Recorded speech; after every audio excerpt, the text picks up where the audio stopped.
Hello everyone and welcome back to my channel. My name is Deborah and if you're new here then welcome.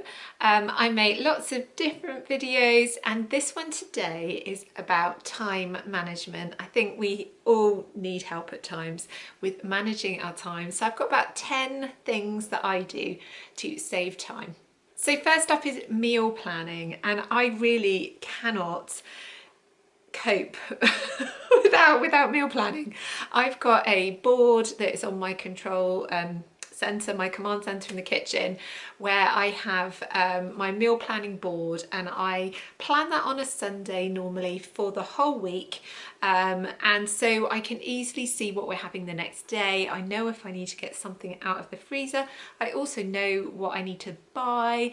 I can't do without my meal planning. So if you sometimes don't know what to do for tea, it's a really good idea to just get into the habit of planning as much as possible, and it really saves you time on busy weeknights. The second thing that I do is I do use the click and collect shopping. I like to use Aldi, and actually at the moment they're charging for click and collect. I don't know whether that'll always be the case.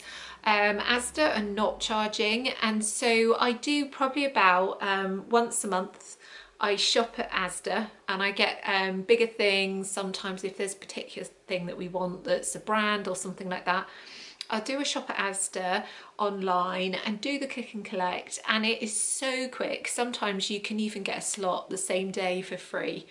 So I do find that that is a really good way to save time, because I can just bring up on my favourites what I've bought previously and click on those again, and I'm away, and it's so quick. Now this one is controversial, but the way that I can really save time in my day is not looking at my phone. I think you can be so sucked into social media, looking at things like, you know, your Facebook feed, your Instagram feed, and you find that an hour's gone, or you're not really looking at anything, you're scrolling.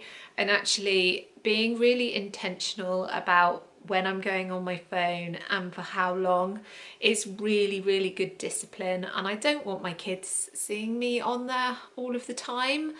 So I do think it's really important as well, because I'm on the screen all day, is to take those breaks and actually not go from screen to screen, and decide and have a chunk of time when I'm going to look on my phone and then put it onto charge in another room.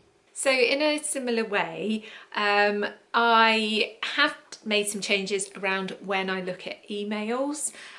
So during my working day, I will only look at my emails at 9 o'clock, 11 o'clock and 3 o'clock. And I do not look at emails after 5 o'clock. If something comes in and it's bad news, then that will ruin my evening. So 3 o'clock is basically my cut-off point, and unless there's something desperate that I'm aware of in some other way, I will only look at my emails at that time.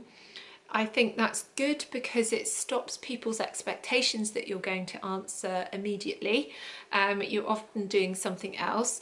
If I can block out that time in my calendar, I will. And I just think that's really, really good for you, to just make sure that you're not constantly having your eye dragged away from whatever you're doing by somebody else's agenda.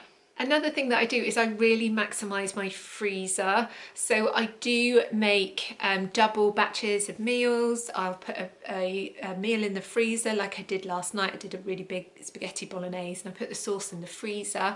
That is a brilliant way. I know one night next week I don't really have to cook. I can just get that out of the freezer and warm it up. And I really use my freezer also to when I'm doing my packed lunches. So I did make a video, it's got to be a couple of years ago now, and it was about freezer sandwiches. And I do freeze sandwiches. I also freeze things like Frube, those yogurt tubes. I freeze little sausages. I freeze things like grated cheese, all sorts, flapjacks, brownies, and I can just grab things out of the freezer straight in the lunchbox, and then it's defrosted by the time they want to eat it. Another thing I do, or I don't do now, is I stopped ironing at Oh my gosh, I stopped ironing at the beginning of lockdown. I just decided we weren't going to see anybody, so what's the point? And I'm still sort of in shock that I went through most of my adult life regularly ironing for a couple of hours a week at least, and that it isn't necessary. If there's something that my kids really want to wear, that they want ironed, then they can learn to do it themselves. I think I've had the iron out once when I ironed some curtains that were being hung up. That is it. And you know what? That has saved me a huge amount of time, and I never thought I'd give up ironing. So if you are someone who irons like really frequently, stop for a while and you'll see so quickly actually it's not necessary. My next tip is to be really efficient at night to get ready for the morning. So that for me means laying out clothes. I usually hang out something for myself to wear. I lay out, well I don't, the children lay out their uniforms ready for the next day. The bags are packed by the door.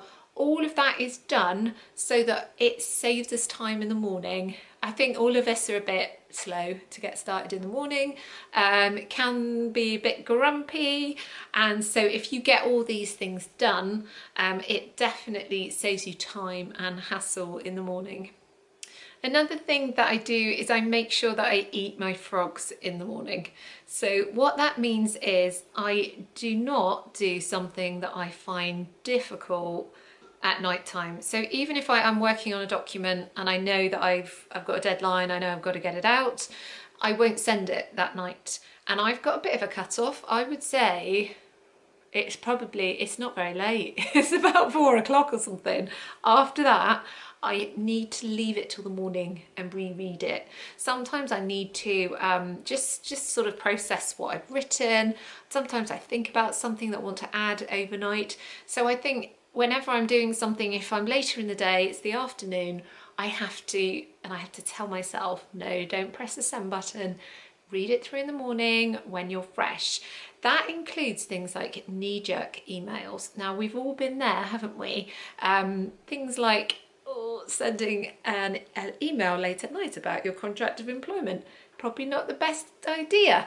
And holding back, draft it and put it in your drafts folder, leave it, and then think about it overnight. Speak to someone about it as well and just see if your response is measured, and then send it in the morning when you've had some time to think about it and just reflect.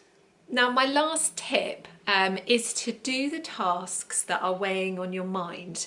Now, I find that there are certain things that I put off doing. They're on my list for ages and ages. I just don't get on with them. There's usually a reason why, and I need to look at why I'm delaying, why I'm procrastinating. But sometimes I think the task is going to be harder than it actually is, or it's going to take me longer than it actually does, and actually it's quite quick. So I do find that if I quickly get on with a task that I've really been putting off and at least make a start, then it stops that time that you're taking thinking about it, because that time's draining from you, and actually you can use that time then for something else. But yeah, get those tasks done that are annoying you. If they're on your mind and you can't do them for whatever reason, find out what the blocker is and see if you can delegate it, or see if you can get rid of that task altogether. Whatever happens, you need to get rid of it out of your head as well, because that is actually impeding you getting on with other things that you need to do. Thank you all for watching. I hope some of those tips might have helped you. You might be able to implement them into your day, and if you do, then let me know. And also leave me a comment if you've got any other tips that you could share with everybody else about how to save time. So if you're not a subscriber, then I'd love to have you, so please consider subscribing, and I will see you in my next video. Bye.